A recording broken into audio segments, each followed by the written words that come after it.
Baik, Assalamualaikum warahmatullahi wabarakatuh. Perkenalkan, nama saya Ahmad Supianto dari program studi Agroteknologi Fakultas Pertanian Universitas Trunojoyo Madura.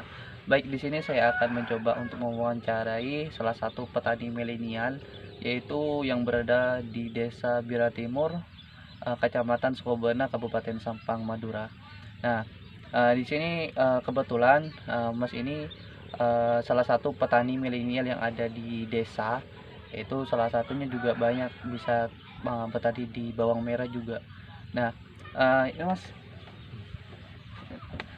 ada kesini Mas.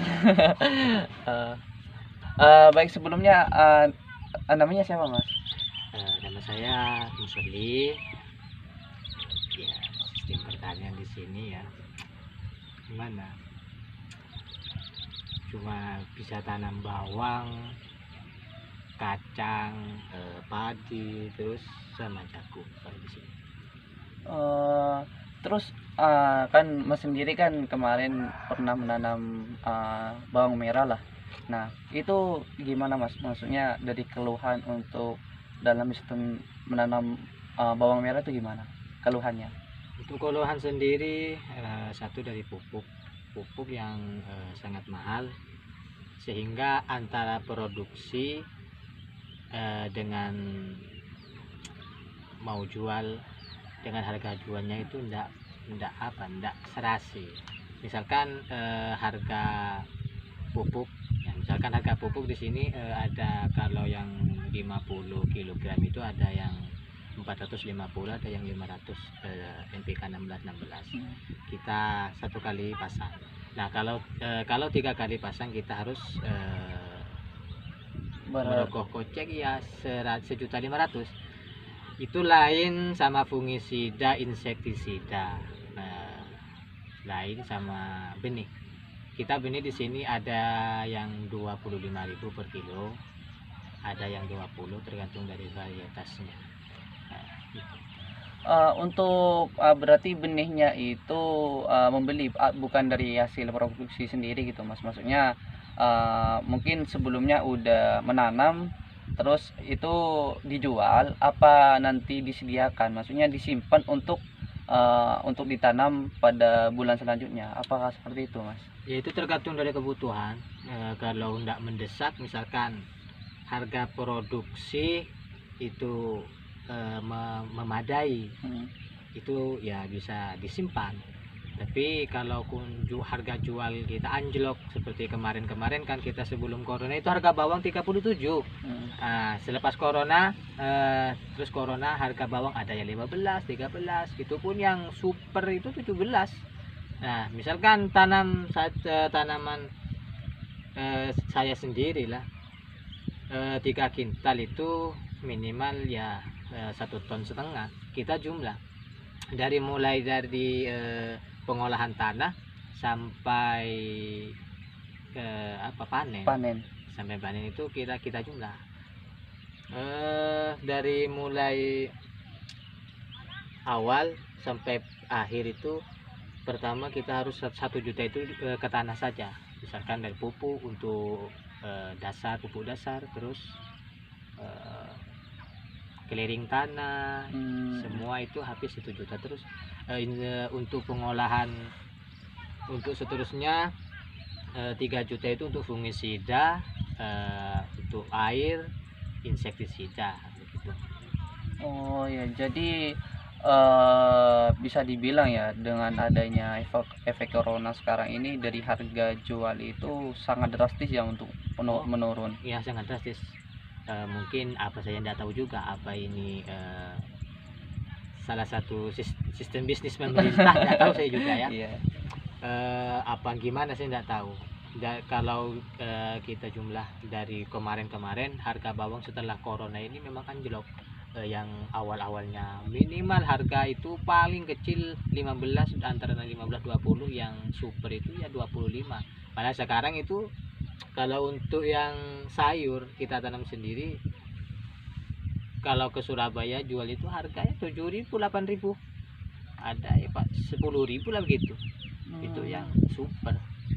Jadi untuk gini Mas, di sini kan biasanya dari setiap daerah itu kan ada yang namanya penyuluh. Nah, penyuluh pertanian itu kan pastinya ada lah di setiap kecamatan itu juga ada. Nah, itu perannya dari penyuluh pertanian itu gimana Mas? Maksudnya dalam sistem kan petani kan yang tadi telah disampaikan sangat menurun dari hasil pendapatannya ya dari sebelumnya. Nah, langkah dari penyuluh pertanian itu kalau di sini itu gimana? Apakah ada inisiatif untuk memberikan bantuan seperti halnya subsidi dari pupuk? Kan tadi pupuk itu kan harga belinya akan cukup mahal ya Mahal. dalam satu kali nanam gitu.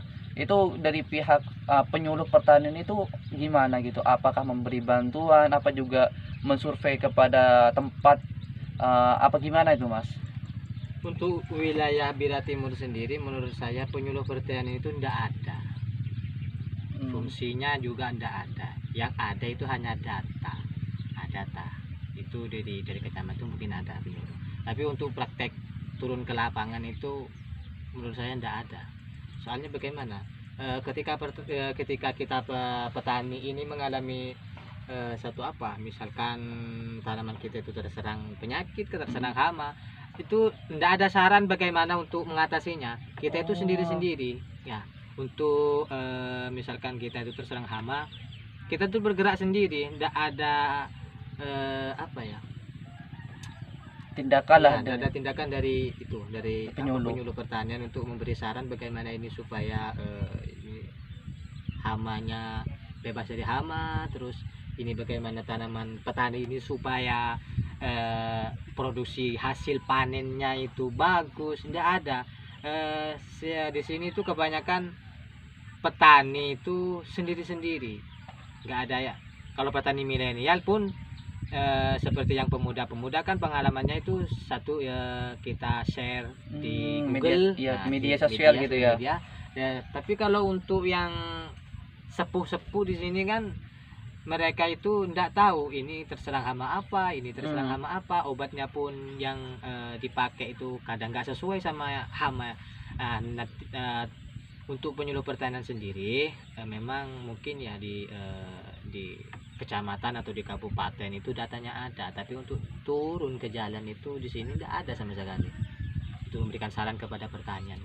Oh baik, jadi bisa dibilang ya Mas, penyuluh yang tepatnya di Desa Bira Timur itu bisa dibilang tidak ada ya. Oh, tidak ada. Karena emang mungkin hanya ada namanya Iya. toh ya di Ada data. nama saja di data, terus tiap bulan dapat gaji terus enggak betul ini. Kalau saya orang Madura itu apa yang sebenarnya aja, nggak ada yang ditutup-tutupi. Petani itu ya jalan sendiri-sendiri. Mereka itu kan kebanyakan di sini nggak tahu ini terserang hama apa, pengendaliannya bagaimana, kan gitu nggak tahu. Tapi kalau itu sistem tanam bawang, tapi kalau seperti kacang, seperti jagung itu sudah tanam lah, sudah biarkan nanti hasilnya sendiri.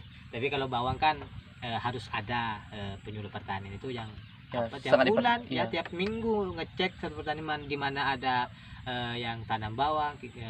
Harusnya penyuluh pertanian itu akan ngecek ke lapangan. Nah, kita akan disurvei dulu ini terserang apa, pengendaliannya bagaimana. Jadi kalau untuk di Bira Timur ini saya selama bertani di sini memang nggak ada.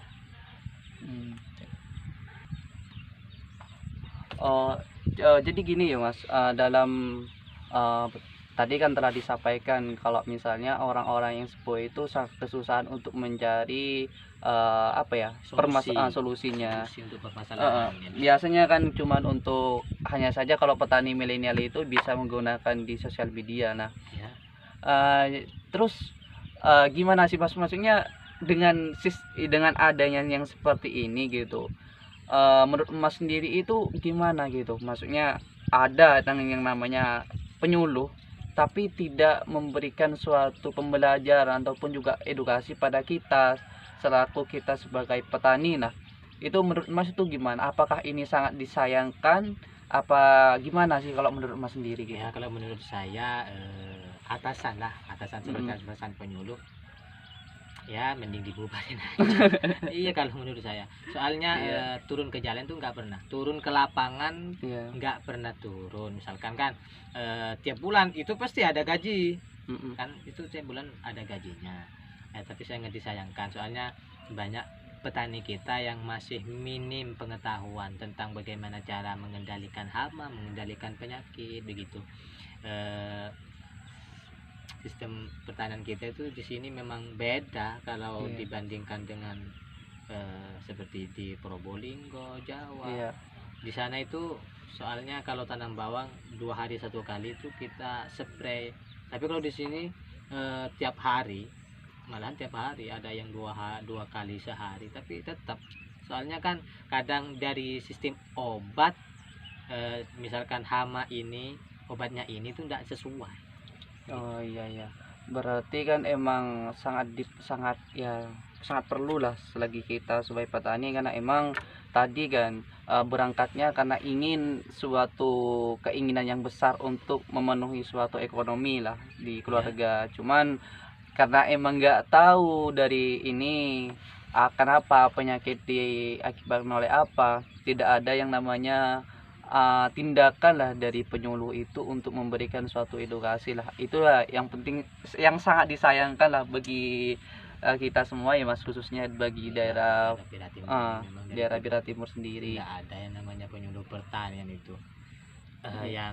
Yang dibutuhkan petani itu mungkin ya satu, harus ada praktek antara satu mahasiswa pertanian harus turun ke jalan, memberikan suatu masukan kepada Petani. kita petani yang ada di bawah, bagaimana cara menanam, misalkan cara menanam bawang yang baik, misalkan dari pengolahan tanah, dari pemberian fungisida kan ada sistemik. Iya.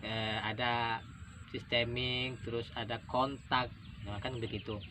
Cara pakainya itu bagaimana, begitu. Seling berapa hari 1 kali sistemiknya, kontaknya kan harusnya bagai itu. Tapi kalau yang seperti yang sepuh-sepuh itu kan tidak tahu antara sistemik dan kontak itu, ya asal spray saja gitu. Akhirnya kita itu antara hasil produksi sama biaya itu tidak sebanding, apalagi yang sekarang harga lagi anjlok. Ya, kebanyakan petani sekarang itu minimal kalau tanam 3 kintal itu rugi 7 juta. Itu lain bibit. Itu. Kebanyakan sekarang kan udah banyak yang rugi. Selain sudah terserang hama, penyakit, yang dibutuhkan petani itu sih bagai begini. Harus ada sistem, mungkin ya itu menurut saya sih.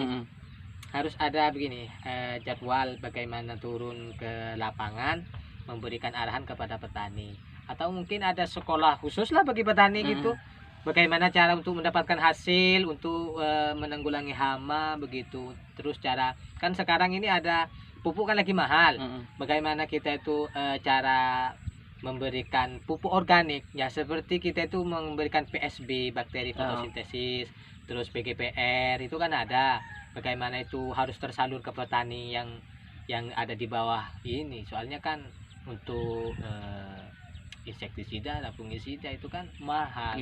Mungkin dengan mungkin dengan pembelajaran organik bisa meminimalisir lah biaya yang ada gitu. Iya. Oh, berarti sebetulnya kalau Mas sendiri itu gimana Mas? Maksudnya kalau berbicara tentang tadi yang penerapan tadi dalam sistem petani yang organik dan juga di sistem non organik, atau yang disebut dengan ya menggunakan bahan-bahan kimia itu. Nah, kalau Mas sendiri itu kalau misalnya disuruh memilih untuk sistem organik dan juga di non organik itu, Mas kira-kira mau pilih yang mana gitu? Untuk sementara soalnya kan di sini untuk organik ini masih belum ada yang praktekkan. Nah, ada saja soalnya kan tiap organik ini memang dari alam kembali ke alam. Nah, seperti ramah lingkungan, mungkin tidak mengganggu ke yang lain. Untuk yang untuk kimia itu kan Iya. bisa resisten untuk bisa mengganggu ke kitanya juga Iya. mengganggu ke tanaman sekitar, ke lingkungan sekitar juga mengganggu. Mungkin sistem organik ini memang harus disalurkan ke Petani. petani-petani yang mungkin kalau seperti saya milenial yang bisa baca, bisa sharing dia di Google itu bisa. Tapi kalau untuk yang sudah sepuh, yang nggak tahu apa ya, nggak tahu baca, nggak tahu buka sosial media Mm-mm. gitu kan susah mengandalkan kimia. Kalau mengandalkan kimia saja, selalu mengandalkan kimia itu kan akhirnya tanah itu jadi rusak, terus kesuburan itu apa Iya. mungkin ya bisa satu kali dua kali saja. Tapi kalau untuk organik itu kan itu ada bakteri, Mm-mm. mungkin itu bakteri bisa apa awet untuk di tanah itu. Iya, iya. Oh, jadi berarti yang mau kan gitu, maksudnya dalam artian sebetulnya dengan organik itu sangat diharapkan lah, karena emang dari tadi kan maksudnya fungsinya ataupun juga pencemaran terus juga menghemat biaya itu dari organik juga lebih Ya, maksimal lah, lebih dibutuhkan sebenarnya. lebih dibutuhkan daripada yang non organik itu. Harus ada praktek bagaimana kita itu misalkan harus membuat kelompok dalam satu pertanian, Mm-mm. bagaimana tapi harus mahasiswa itu turun Iya, turun iya, iya. turun langsung ke bawah. Ya kadang nggak cuma teori saja kan gitu. Iya, iya, Kan teori saja, harus turun bagaimana cara membuatnya. Pertama harus membuat kompos itu Iya. bagaimana caranya. Nah, setelah itu kan setelah pengolahan tanah itu kan diberi kompos, terus setelah diberi kompos bagaimana untuk meracik sendiri insektisida organik. Nah, ya, terus fungisida organik seperti itu. Tapi kan untuk di sini tuh kan enggak ada yang mau membimbing para petani itu untuk menghemat biaya, itu enggak ada. Cuma nanti memang ada di sini, ada yang ngecek cuma foto-foto itu sudah pulang lah. Enggak, betul ini. Kalau memang keluhan petani ini bisa disampaikan pemerintah, bagaimana mungkin ya bisa membantu kita ini yang tiap harinya cuma bertani, kadang rugi gitu, hasilnya tidak seberapa. Iya, iya. Berarti yang berbicara lagi lah, berarti sebuah dari penyuluh pertanian itu sebetulnya bisa dibilang bukan hampir, tapi tidak ada Tidak ya. ada sama sekali. Tidak Saya mulai ada. dari kecil pun sudah besar, sudah punya anak seperti ini, tidak benar. Tidak ada yang namanya penyuluh pertanian yang memberikan motivasi ke petani itu. Mm. Memang mungkin ini ada satu kali ke dua kali kita masukkan ke media sosial, sudah diberikan bimbingan kepada petani, itu cuma kumpul saja. Turun ke lapangan itu tidak ada. Untuk daerah Bira Timur ini memang tidak ada penyuluh pertanian memberikan saran motivasi kepada petani ini bagaimana cara menanggulangi hama, memberikan terus bagaimana untuk produksi panen yang bagus, yang melimpah, itu tidak ada. Kita itu jalan sendiri-sendiri. Memang begitu. Sekarang itu Mas kan tadi kan untuk harga jual dari apalah bawang merah gitu yang sebelumnya emang udah menjadi budidaya kemarin lah, bisa dibilang pembisnis bawang merah. Sekarang itu kan udah anjlok. Sekarang saat ini lah Masih sendiri itu nanam apa gitu? Untuk sekarang masih tanam kacang. Mungkin bisa menjadi untuk menambal kerugian yang kemarin itu. Soalnya kan kalau seperti bawang, kalau selalu ditanami bawang tidak diseling sama yang lain, itu hasilnya tidak akan bisa. Harus ada rolling antara tanaman bawang, tanaman padi, tanaman yang lain. Terlebih tanaman untuk kalau mau ditanami bawang lagi, kacang-kacangan, ya itu bisa meminimalisir penyakit mungkin yang ada di tanah. Ya mungkin karena emang kalau ditanam bawang itu Mas, untuk unsur haranya mungkin keangkat kemarin yang di taman oleh bawang merah ya. Nah, makanya kita itu kan di sini mengandalkan kimia itu satu kali pasang kan itu instan, tidak seperti organik, tidak seperti kompos itu. Kalau meskipun kita satu kali beri kompos yang cukup untuk tanah, nah itu nggak instan, soalnya bakteri itu masih ada di dalam. Iya, iya. Untuk begitu. Nah, untuk mendapatkan seperti ya kita bikin kompos caranya bagaimana, itu kan susah, soalnya ya tadi itu penyuluh itu nggak ada di sini untuk memberikan arahan bagaimana cara bikin komposnya gini. Terus ya untuk organik memang sangat dibutuhkan, tapi harus ada bimbingan dari orang ya seperti penyuluh pertanian, juga mahasiswa pertanian juga gitu. Iya, iya, iya. Ya berarti apa ya Mas, untuk kesimpulannya ya, di pertanian yang ada di Biratimu sih apa, penyuluh pertanian itu tidak ada lah, tidak ada, maksudnya tidak ada fungsi cara kerjanya itu enggak cara ada. kerjanya itu mungkin hanya sebatas nama toh di Iya, Bira Timur. Di Bira Timur itu memang mungkin lah itu di kecamatan ada namanya penyuluh pertanian Penyuluh ini. pertanian. Nah, terus sistem kerjanya ini gini, tapi untuk turun ke lapangan itu memang dari dulu enggak ada. Iya, iya. Ini bisa dipertanggungjawabkan. Nah, iya. Untuk yang memperhatikan petani ini memang enggak ada. Ini memang enggak ada. Iya. Kita jalan sendiri-sendiri bagaimana untuk dapat hasil yang bagus. Ya walaupun harga enggak sesuai dengan harapan kita, ya kita tetap panen. Kita tetap tanam. Ya, karena memang udah keterpaksaan, Iya, daripada nggak dipanen kita rugi. Rugi pun Iya. terkadang meskipun rugi tanam lagi gitu. Ya, mungkin harapannya karena emang mau supaya mungkin kemarin rugi, mungkin tanam sekarang ini menguntungkan, tapi karena emang kembali lagi nggak, maksudnya dalam sistem penanaman budidayanya juga belum tahu sepenuhnya. Kadang juga meskipun hasil ya itu nggak seberapa. Iya, seberapa sama itu ya sama kerugiannya yang kemarin mungkin ya. Sama modal. Iya.